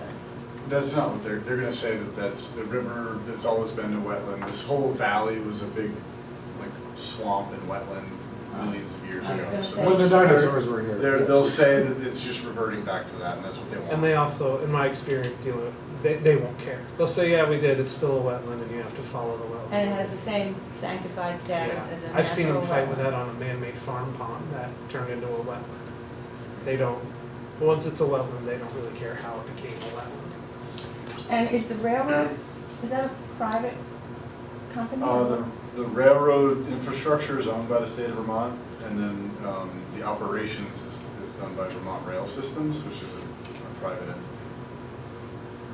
I've heard about that bridge being But that's the closed up state of for Vermont, years. the state of Vermont owns that bridge. Owns the bridge. So they're the ones who should be Right. But I- maintaining or cleaning it out if it gets clogged. If I'm sure They they- should be directing rail systems to But I doubt they actually, Because the that's state who of Vermont operates doesn't spend any money rail on that. operations. I'm sure they all, My that's all father- federal. They don't have Years ago. great capacity to clean Yeah. them out, so they don't have railroad machines needed for that really. I mean, they have, small arm, pickers and excavators that aren't quite big enough to do it, they'd have to rent I'm something. also guessing they have essentially, their budget is whatever they get from the bids. And private enterprise for And shipping. the, with Freight. state of Vermont is not gonna. No, the state, spend well, much no, money, the state spend actually, freely. the state pays them, so like, the state does pay them to operate. Some of which is, most of which is probably federal, but it washes through the state. But the key point is to put pressure on the state for the railroad bridge. Yeah, they don't see it as a problem. Yeah. And, But it's a really good point that it's, they've been planning on it, planned on it for a long time, they've done everything else, just, finish the stupid thing. right, Because it is a huge impact on your town. yes, Yeah, health and safety. I mean, if I got a grant to build a bridge that sat in the water, I'd be pretty upset with myself. But that's akin to what they're almost about to do. If these were town structures, I think it's a totally different Right. discussion. Right. I think that there's bulldozers, and there's machines, and there's, Exactly. at least adjacent to the structure, there's Things you can room do. to move in the permitting rules that, Exactly. but they're not town structures, so. Okay, so we have Okay. a bit of a plan We going have a forward. plan. And is this something, again, like, we have to have another meeting before we get approval to do that kind of stuff, or is that I something mean, like email? I think that I can package Just it up in thinking about the the, next couple of days and keep the get. momentum. Yeah, no, I mean, if Right. there's costs associated with the, rental of the machine, I mean, it's, it depends on the scope that Josh allows, but we can package it up probably within the next couple of days and try to get a proposal to them for a thumbs up. Okay. And then it would be how quickly can we get the machine here to do whatever the scope is. You talk about access and where to dump the material and all that kind of Yeah, Does the road crew have some capacity to spend some time? yeah, I mean, All the other we've kind of, areas. that's where we've been doing the last That's week right. and a half or so. With, yeah, it's At all least that emergency stuff. Two right? to three out of the four, have been, doing that kind of cleanup stuff. Not all of it, because some of the stuff we don't have the machines for, so it's just as easy to have somebody else do it. Yep. So, yeah, there's capacity. Cool. Okay, Okay. so Thank you. Thank you very much, guys. Thank you. we will hear, and definitely Mike Rice, the senators, I'll call the try governor. and coordinate an Seriously? effort, so I think I it's got his multiple number in here voices. Small It's like state. a racetrack. Yeah, And they're trying, It guy is. like Very Mike, small he's state. trying, he can, but put pressure on him, because he put pressure on, he's the right person to put pressure on other people. right, That's the way it works, he can't do anything himself, but he's the conduit to the right. right people. And I'll tell you, over time, the people in state government, when the reps start, getting, because he'll pull together some of the other reps and they all start squawking, people actually react in state government. A lot more than if you or I call. Okay. Thank you. Okay. Yeah. All right, so I think we're just gonna quickly go through, we need to get the bond document approved, and, So in the packet, there was basically the closing documents for the bond associated with the town office construction. And these are prepared by our bond counsel, which is Eli Kramer Piper. And this would be done in advance of, I think, an August 10th, roughly closing date on the bond, which would mean then somewhere, a few weeks after that, the funding for the bond would be available, and then possibly more importantly, the interest rate would be locked in. Any questions? does anybody, have any questions? Curious? I think it's, we mainly need to authorize the execution of all the documents. There's stuff that I've got a dog here, where the board needs to sign it. So, you can vote on it and then. Yep. But we need the minutes from the meeting that says we authorized along with that, or whatever. Yeah. Okay. So did anyone have any questions on the documents? Nope. So are we So take a vote to, I'll make a motion to take all actions required to submit our application, the municipal bond? for the municipal bond sale, including, all basically the town already approved it for a vote, so we're just approving the execution of the documents as per approved by the town. Yeah. So that's a really messy motion. Yeah. I'll second that motion. Yeah. Second that messy motion. All in favor, say aye. Aye. Aye.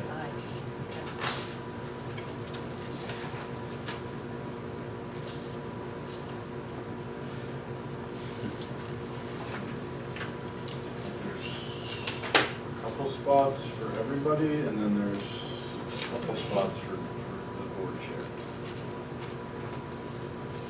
And there's other stuff that the treasurer will have to, Sandy, will have to sign as well.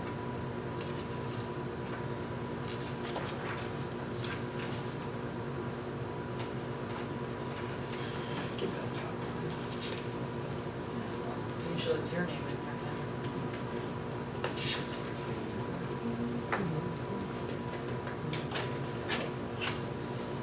Rob, am I over here, or is that you and then us? Are you signing kind of this a one? blank financial. This one is just for All the all select government board. items have been out- yeah, Haven't it's spent all any money, board. great.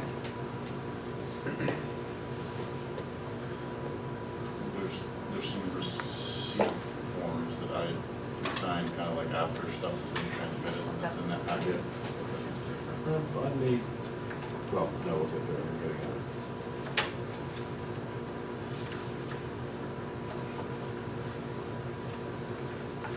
You need to sign it. Oh, sorry. Thank you.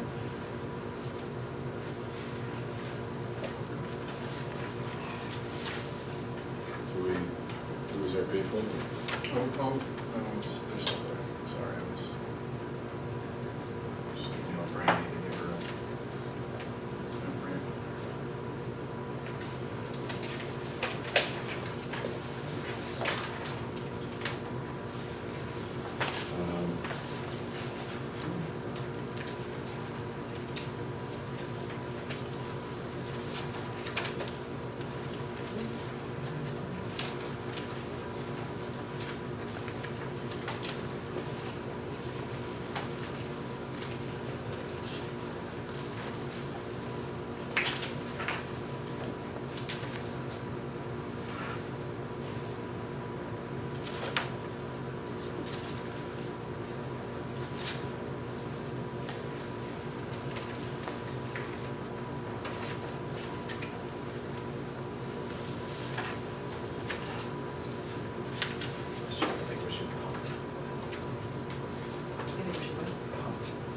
Oh, I agree. Okay, that's It's not an really- it's immediate very need. late. It's not an immediate need. It's, Like, it came in late, too late for the agenda, so. no, it's helpful to have in writing. It's kind of what was discussed and all, so. Go. Before we move to the bylaws, let's just, is there anything here in the old business that you really think is critical? Just let me get through this. The new town office. When did you set up a meeting with Consolidated yet for the broadband? But anyway, I had a CUD meeting, last week, and the infrastructure, the build out of the fiber optic line, they're like, in Dorset, they're up over 80% done. You know. Yeah, I mean, they're everywhere. Yeah. I reached out, last month, I think, to their government outreach Yep. staff person, and I haven't heard back about me. Okay. But my- I'd keep bugging them because they are, and if anybody. Well, I mean, my general understanding is that they'll, once it's all done, they're gonna hit their ground running and be including people. Pretty much, but they like to be in touch with the town officials too, that's part of it, but, you know, if you're in, you know, you can always go sign up for your house. Yeah. Even if you sign up, you're not obligated to actually take it. You go to the website, yeah. Yeah. Do it, but, it's always better for more people to be signing up so they show the interest and. Yeah, and I have taken a couple calls on it because there's lots of activity, like all over town, so people are seeing it. Yeah. Let's see, we're crafting an MOU for Coolidge Lane with the attorney. It's just gonna be hopefully like just a simple thing that codifies what the board voted on last meeting, and will be a way to implement it. Let's see. I mean, we talked about, so North Star Hydro has adjusted the BCA for the FEMA grant and for a higher value, so now we have transmitted that stuff to Vermont Emergency Management, who then will send it to FEMA. So we're just about, once I get a confirmation from Vermont Emergency Management that they've got it, we can start to make calls similar to the Brookside neighbors. We can make calls to the delegation to say, hey, we've got a 4-year pending issue that's sitting here. We've got a grant agreement, we just need to renegotiate it because the market's changed, it's worth more now. Once that gets done, then the state, we've been approved a grant with no dollar number, which seems like it would be good, but then that grant agreement with the state will then, in theory, have a dollar number that will hopefully get as close to the full property and business value of the property, which is, I mean, it's just fortunate. Normally FEMA pays like 60 cents on the dollar, that's your option, take it or leave it. So it's, the timing on this, I think I know it stinks that it's water got in the building last week, but this is, from this option of the buyout, it's as much money as it's probably gonna be afforded. How bad was it? It got into, I mean, it was probably 6 to 10 inches, deep, 6 to 8 inches deep. I mean, it goes up and comes down very, very fast. So, really until the culverts had held up until Pleasant Street overtopped. That's when it got into. It was almost simultaneous. Like it overtopped, started to run through the kind of backyards and over Pleasant Street, over Village Street, and around that same time is when it started to get back into the building. And that's it. Other than, I mean, there's a note in there about the town office. We got a permit. We got a permit from ourselves last week. Is there any other FEMA flood reporting? There's, should have been a one-pager in here. Yeah, there's a one-page memo with some pictures just before the, kind of the beginning of the packet related to the town zone damage. And these are kind of approximate estimates. There we go. we've got like 5 or 6 sites, it's probably 50 to 80,000 or so. Where's that excavator sitting? I mean, The that excavator picture. on this picture. Yeah, I was trying to figure out That's where in this Mad picture Tom was. Brook, Oh, okay. off of Pleasant, that's the Pleasant Street Extension Bridge Oh, okay. that you see in the Oh, okay. Yep. foreground. The picture of the culvert is, there was a, probably 5 feet of debris in front of it that was removed, and then the picture at the bottom is the berm. And that, No, it's not good. the berm systems, berm. yeah, the berm systems over there are probably, they probably were built after the 1927 flood. Just given the patina on most of them, and the picture is, there's a, Frank's aware, there was about a 70-foot gap in that This was berm all- there against the was nothing bank there. where the river Oh, could get this- in. Yeah. This is all river level, so just. So hopefully that will make some significant strides with the Pleasant Street extension, flooding the next storm. Next week. Hopefully not next week. I assume we have plenty of stone around just to move. It's all material from the river that it's just a machine in the river, just moving rocks around. Eventually, the rocks will go back in over time, but for right now, it's. But that's what, the reason is it, since a lot of these, are sort of rounded off, is that when you build stuff with like the riprap or whatever the heck it's called, it's the irregular ones to keep it from. Angular stuff usually it stays in place better than the rounded stuff. But that you have to buy larger, probably. the larger the Right, you better. gotta buy it, it's. Yeah. Yeah. A couple of years down the line. No, truckers don't like to haul. And there's- I mean, there because is- it's their trucks so much. There is a paragraph about the Beaver Dam in East Dorset. It's just in there if you want to cover that. Do you guys have any other questions about the flooding? Nope. Alright, so it is 20 of 9, that took a long time. We can start on the bylaws, discussing that a little bit more, and then just to finish up with the finance and manager's report at the end if that works. We're obviously not gonna go all night, so we may have to continue that discussion in our next meeting.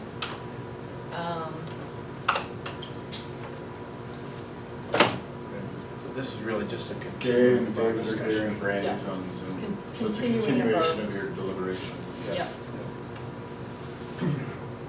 Finally.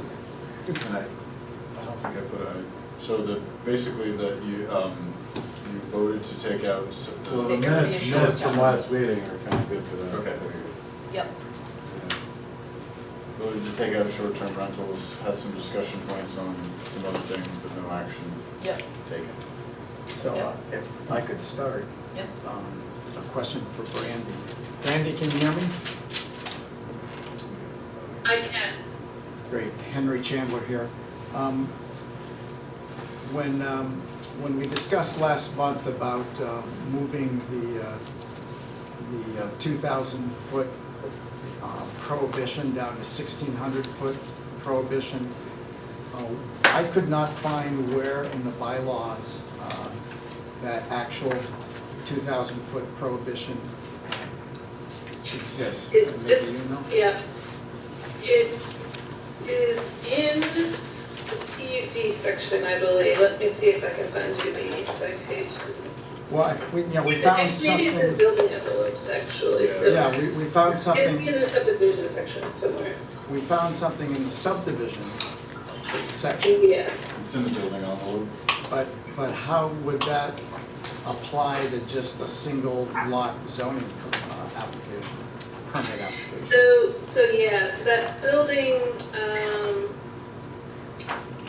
envelope language is on page 3-68.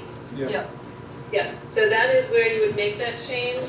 Now, how that affects zoning permits is that there's a provision back in the rural district. So let me pull one of those up so I can read it to you. That says that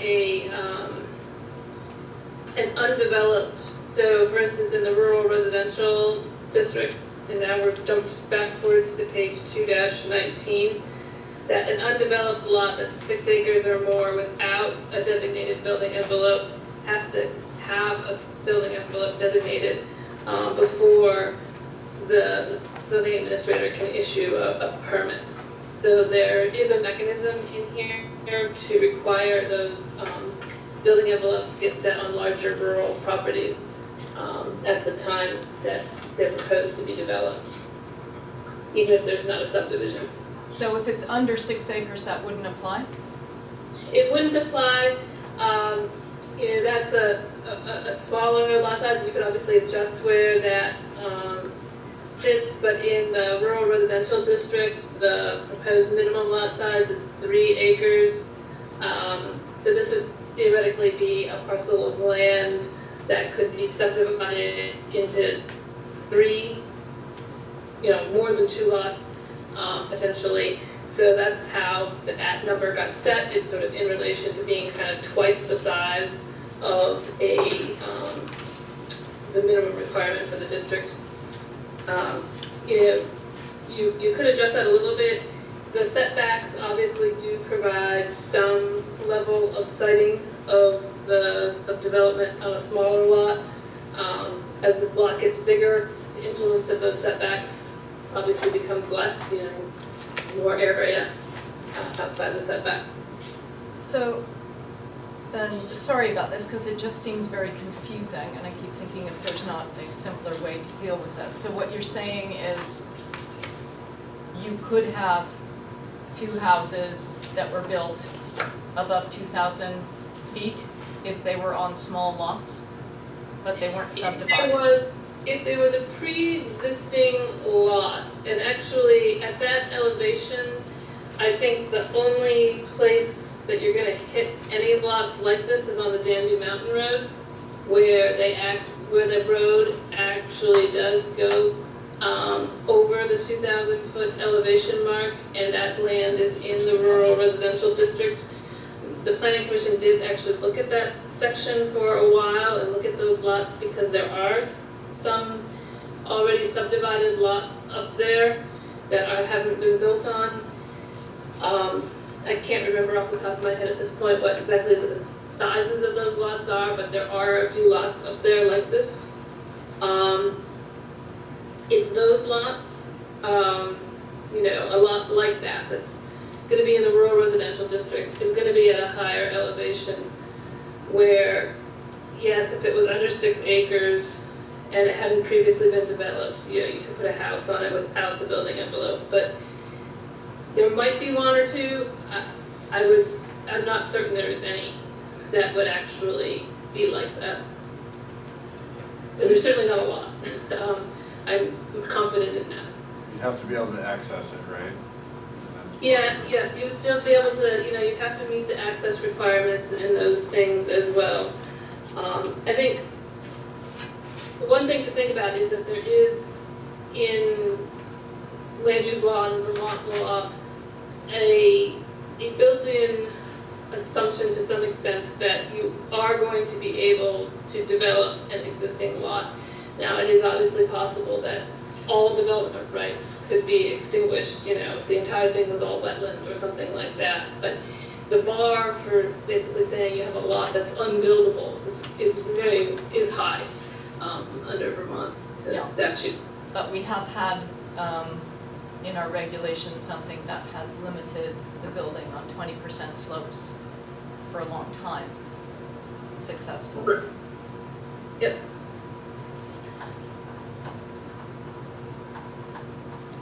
Well, I would like to see something a little more definite. Yeah.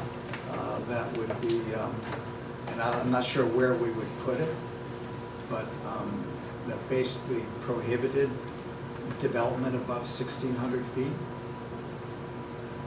Yeah. I'm just one person on this board, so, because we have had essentially a prohibition on development above 1,600 feet because that literally 99% of, or 98% of the area that is between 1,600 and 2,000 feet exceeds, slopes start at 20% and they go up to as much as 50% slopes. Yeah, we've had a few building, a few homes built above that level. How did that happen anyway? It was a long Well, time ago. There was the one off Nichols Hill Road, I think there's two. and that's when it was a forest 2 district, which was a conditional use.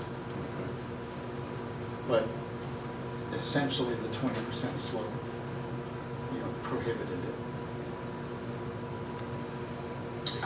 So why don't we report back to you on what their inventory of undeveloped property is above 1,600 feet? And then we can determine whether there's anything that has fallen out of the net here with how this is drafted. And then you can make a decision with that information in hand. Yeah, and additionally, in regards to the upper portion of Danby Mountain Road, everything else is basically in the rural resource protection zone. So you could say just within the rural resource protection zone, there's no development above 1,600 feet. And then just make sure those lots along Danby Mountain Road are not in the rural, just Right. pull them out of Right. the rural resource Exactly. protection That zone. seems like an easy way to do it. They are An not easy fix. at this point in the rural resource protection. They're proposed to be in the rural residential already. Okay, so we could restrict the Yep. 1,600 foot 1,600. prohibition Okay. to just our. Why don't we put together some language that you can look at the next meeting? Great, Okay. thank you. Yeah, and I'm all for simplicity because, I just find it very difficult going back and forth to a million different sections. And then even when you read it, you're not sure if it's a ban or if it's just something saying you have to show that it's not going to result in adverse impact. So, yeah.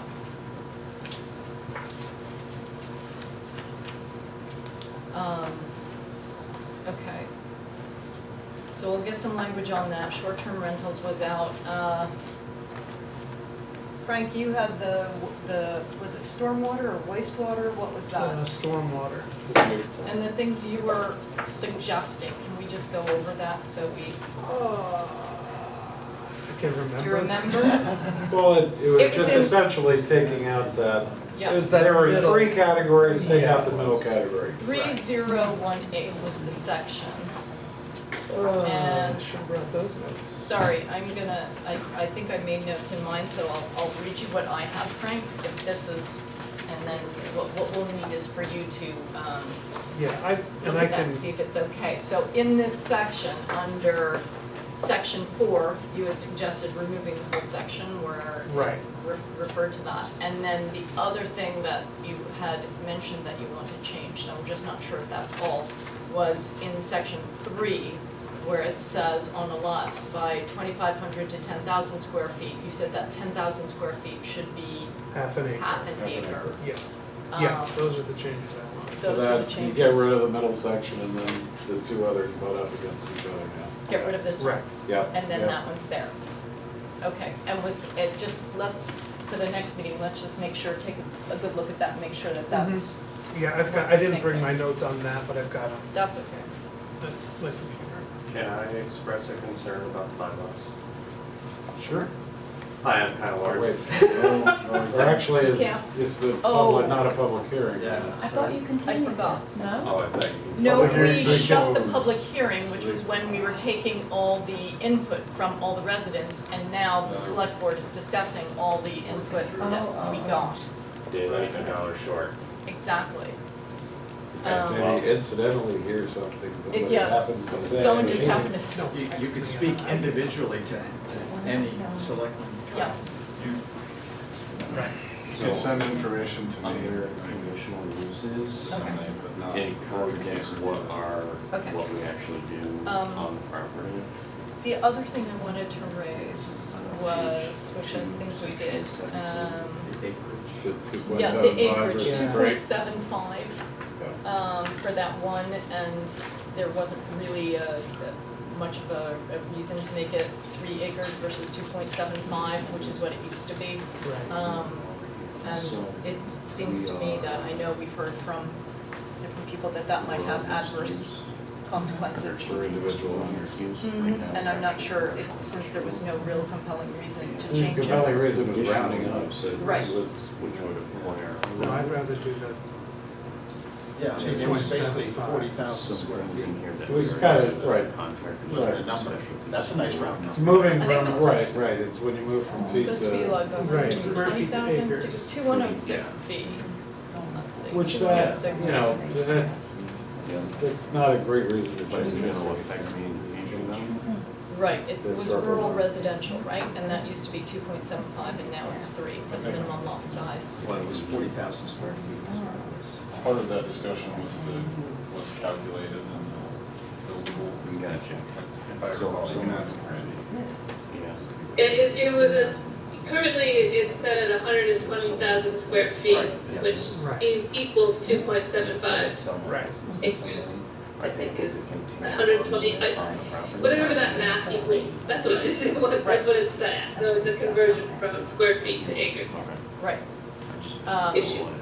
2.75, yeah. Right, but it's changing the 2.75 to 3 acres. That was our concern, because that would have So- some adverse impact. Right, so if we're changing from square feet, then we can still do that, but it's close enough, 2.75 to 40. Yeah, it's like 120, that- 119,000 instead of 120,000. So people will ask why 2.75, that's because That's it what used it to be used to say. 120,000. Right. Yeah, okay. Yeah, it's off by 30 square feet. Right. Well, 230, something like that. Close enough. It's a small, tiny, I'm not the math guy, don't worry. Horseshoes, But I do think we should keep it at the 2.75. I'd agree. Yeah. Ellie? I agree. Okay, I agree too.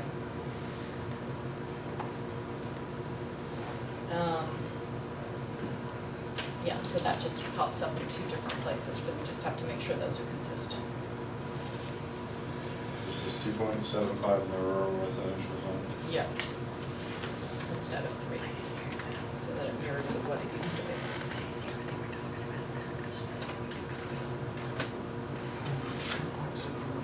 Yeah, so looking at the minutes, I mean, those were the things that stood out. What was happening with the agricultural thing? Did you talk to Tom Smith, remember? Didn't Tom contact you and Yeah. say something about that? I, I think after he dug deeper. my take was it was a satisfied. misread on his Yeah. part. Right. Exactly. Yeah. Okay. Yeah. Was there anything else that anyone had or noticed or wanted to discuss? Not me. I didn't have anything else. Okay. No, I just want to repeat what we've repeated before, that it's really an extraordinary document. Yeah, Yeah. you guys did a great Yeah, job. you're getting, Gabe, You're we're getting a lot of trying praise. to you're compliment trying to you. compliment you.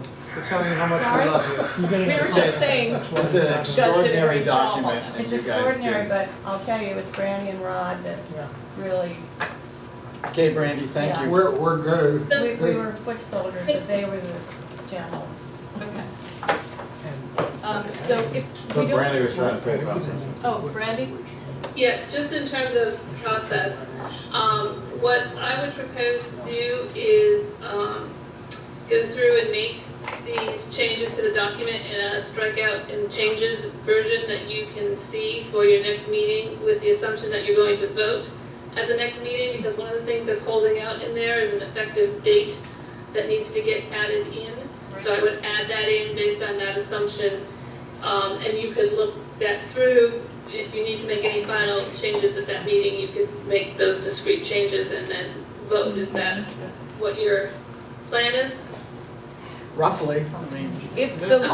August or September for If we sure. can get the changes in Okay. Yeah, time. if The other piece is the piece that I gave you in the memo that has the Home Act changes and things that are related to housing. you didn't ask any questions about those, so am I to assume you were okay with those? Wait, which, Which one was this? yeah, explain. We don't really have a choice, do we, Randy? Well, you have some choice about crafting the language, but not about the meaning. So there, when you got the document, it should have come with a memo. As you know, the legislature was in the process of enacting what was S100 and is now Act 47. That's been passed into law and is in effect now. So there are a couple of minor adjustments that need to be made to the draft to reflect that new language. So there's nothing particularly substantive. Well, due to the good work of the Planning Commission, most of the housing-friendly zoning recommendations that the legislature had were already taken up in the draft. So there's only some sort of administrative pieces that need to be aligned with statute. Yeah, I would say, please implement those. Yep, Yeah, Agreed. and I'm just glad I don't own a hotel or a motel, that the state will take over. Or housing people. Yeah, so go ahead and make those, and also if you can redline those so that we can see where the changes are, it would be extremely helpful.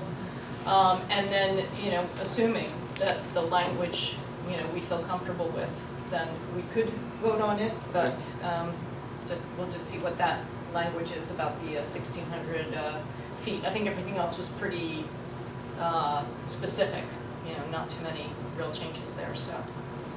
That would be great. Thank you, Brandy, and thank you for waiting so long. I appreciate that, but with the flooding, it's an issue that's very important to our residents. It is the way it is. Yeah. Okay, have a good evening. Okay, thank you. Randy. thanks, Brandon. Okay, so, finance report, Rob. Yeah, I'd just like You to wanna say say, something? Kyle had something he wanted to add. And Oh. Kyle, the way to do it would be to just reach out to any of us individually, and then we could bring it up if you have a concern. Okay, I will send an I'll email. remember. You can email me and I Okay, can pass it around. Did you already explain to Gail? I already explained it to Gail. She's Okay. got my email, Gay. so. Gay. Gay, sorry. Sorry, Wait, sorry. Yeah, sorry. Yeah, it's just, You're not allowed I to. think I know the answer, but I'm gonna double check with Brandy, and I'll get, Great. Okay, yeah, finance. so I guess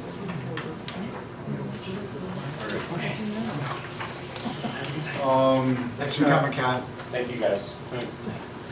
Fiscal '23 should be, there's a kind of a long paragraph there, but in summary, it'll be somewhere either right at budget or a little bit over budget, when everything kind of nets out. Which is So are we just making those adjustments to prior year so we're gonna accelerate the revenue into? So it's an It just accrual, kind of rolls forward. so we'll do it on an and- accrual And basis. it'll catch up next year, just typically. But are we actually gonna show, or are our financials gonna show the 5% or the 1 or 2%? No, it'll show the 1 or 2%. Okay. Yeah, when you take the revenue, take the expense, offset them, it'll show the 1 or 2%. Right, but, yeah, okay. Accounting there's- was one of my majors in school, so Yeah. it bothers me a little bit. No, there's some, sure, I mean, there's some revenues that, It's fine, because you could also do it with an accrual account, just essentially recognize. which that. is usually what Bonnie does. Yeah, that's cool, So- okay, fine. Yeah, it was not my major, so that's why I have Bonnie, which is great. Fiscal '24, very early, I had some stuff in there about FEMA costs, I don't think it's gonna be a huge deal. Let's see, bond bank closing documents we talked about, I also, on the table today, Yeah. got the short-term lending, proposal from Community Bank, at 4.85%. Which is a good deal. Which is, yeah, and our regular, sweep account is with them, for our regular town stuff, so, we feel pretty good about it. And, this is a vehicle for the construction, basically. That you need, in order to get the bond funds, that those are reimbursed, and you have to have the short-term vehicle to. The whole idea of doing Pay the for it. investment all turned out to be a little more complicated, so. It's definitely complicated, and I will continue to, I'll talk to Vanguard about that account. I'll talk to them about the duration of which we would have to park money, to park the short-term money there to accrue some kind of investment earnings, and then that would then offset, the interest exposure here, and then in theory, Vanguard it should be, you can some of the interest exposure. put it in and get it back within a few days, and Yeah. you get money every day. Yeah, I think it's still probably, it's not probably, it's still worth looking into, because it's Yeah, not, right. it is complicated, but it's still worth But looking we thought it was gonna be a sort of a simple process, but it isn't because of the way the bond. Correct. Yeah, The And bond, that's- that's bond a- bank, it all works. yeah, and that's a creature of state statute, is my understanding. But it's still, it's still a good scenario. And I think that's about it for finance. Okay, any questions? When do we set the Tax rate? mill rate? Yeah. Should have been now. We're still, if you remember, we delayed the grand list. 30 days? Yeah, it's been lodged, so now, So August will be yeah, setting but, it. yeah, We gotta, we'll set it in August. we gotta make a meeting. If not, a special, meeting a week before. Oh, okay. What was the date of our meeting? Did we? It's a good question. Yeah, we were gonna do the 8th or the 20th. We're going to do the 8th. I'm not available. Okay, and you weren't available on the 22nd? The 22nd I am. I Oh, think the it was. 15th. The week of the 15th I'm gone. What about the 22nd? I'm here. What about you guys? I will be out of town, but I could probably go on. So what day are we looking at again? August 22nd? Tuesday. Tuesday the 22nd. Yep. My calendar says I have nothing planned, but I'd like to create something. Henry, I'm fine. okay, shall we aim for the 22nd then? Yeah, it was for the 15th, and they were going, 1 week later. yeah, so I will have to zoom in. All right. Do I have a motion to approve finance report? So moved. A second?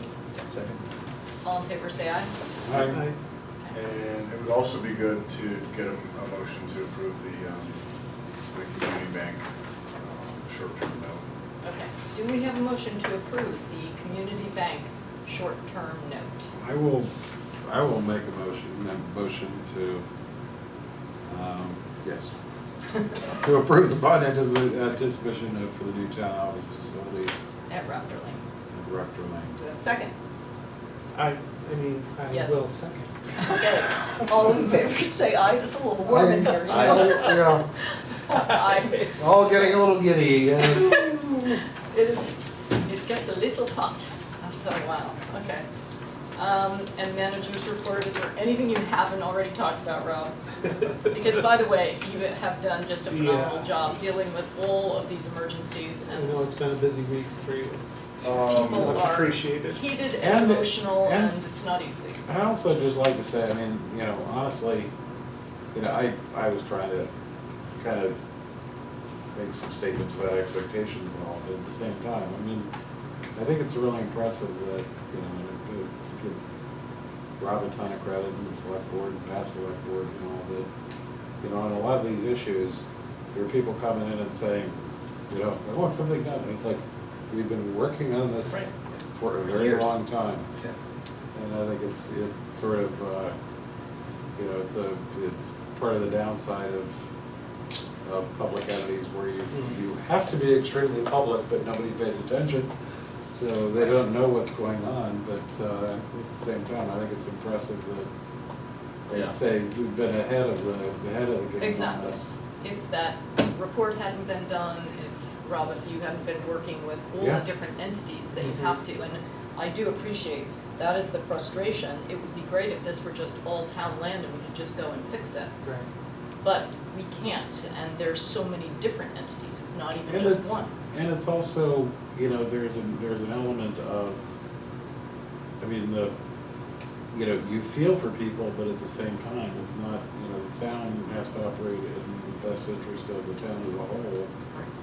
And we like to help every single homeowner, but Yeah. we're- Yeah, and there's the property, people own property in a flood zone, they bought it, and it was in the flood zone when they Right. bought it, period, end of story.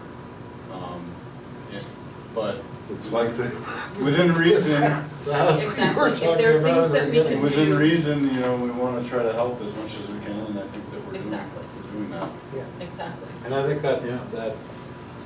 is great, I would, because I think in some towns it could be, hey, just not our job, but, you know, I appreciate the fact. And the that- reason that they would do that is that when you tackle these things, you get, you know, every time it rains, it's your fault. Right, exactly. And that's a tough cross. But I like the fact that, you know, we try to do what's best for the community as a whole. Mhm. Yeah, it can be a slippery slope. Yes. It can be. I think, you know, we're, you know, Coolidge Lane, Chanticleer. It's like, Yeah. Okay, Chanticleer getting a buyout, too. Where's my buyout? Yeah, Right. yeah, Right. it's, yeah, I think, It's about timing. Yeah. Okay. The fire district, water project would be the only real Okay. update. They're, They've also been working hard. yep, they, about 15 of them are replaced, and that, the good news is that they're in what we're calling phase 2 design, which is replacing the mains. And there's a chance that if that design is completed and we get a permit, that some of that work may be eligible under some of the funding that we're building under right now. If we come in under budget, with you know, the project right now, some of the main line replacement may be able to be part of the current contract. We may be able to alter the contract. Mhm. So at the tail end of this project, you know, it may morph into doing some mains, so would that be 2023 or 24? both, probably 24, most likely. Which would be great. But that's a, Pick to choose. that's kind of a huge development that we didn't really anticipate. Mhm. Where would you choose to dig? The good engineers will do that, not myself. So I think it'll be, You know, that pig iron, Yeah, that's yeah. it's good stuff. they'll have a logical explanation as to where to go. It won't be Route 30, unfortunately, because of it's unlikely that we'll get a permit to tear the road up. And if we did, if you remember V-Trans, they laugh at you and say, then you gotta repave our whole road. Right, exactly. Which costs more than your whole project. Yeah. So, and I will close with the fact that we have some speed signs that they've told me to take down. What? And I'm not gonna do that. Good. What was you had as the short end? And when they push me, I'm gonna You say, said we'll do that it when they- you clean out these bridges. Yeah, hey, great. But Rarely they- do we ever get a hammer. But you It's not pointed even to a some hammer. specific thing that Yeah. was out of That's line. so I was, absurd. It doesn't meet the manual of uniform The- traffic control right. devices. Insane. The 2 colors, there's a lot to it. It's not even worth. It's amazing how that could people people sell have the stuff that time doesn't? to spend Because- doing things like that when they can't go and Right. we could have literally like roads falling apart Yeah. and railroads. Well, there's a sign engineer, and that's his only job, is to go Unbelievable. around the state and find signs that are out of Tell compliance. people to change Un- He took some Really signs out does. from one of our signposts and like brought them to me, and he kept the bolts. I was so mad. Incredible. It's like, I That can't, is- like, I don't get my bolts back, like, Those are our it's goals. like $3, you know? It's like- That's absolutely It's just, absurd. that's AOT, you know, it's just, it's a Yeah. large agency, that's the guy's only job.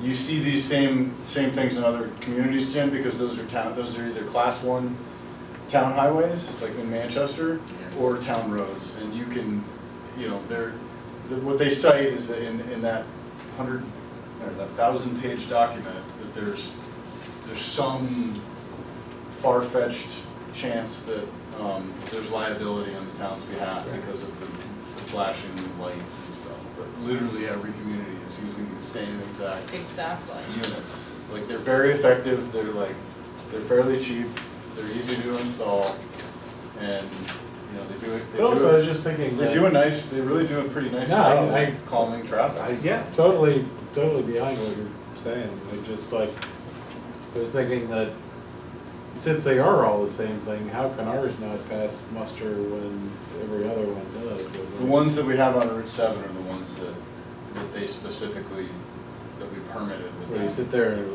you know, having a, Anyway, okay, it doesn't matter.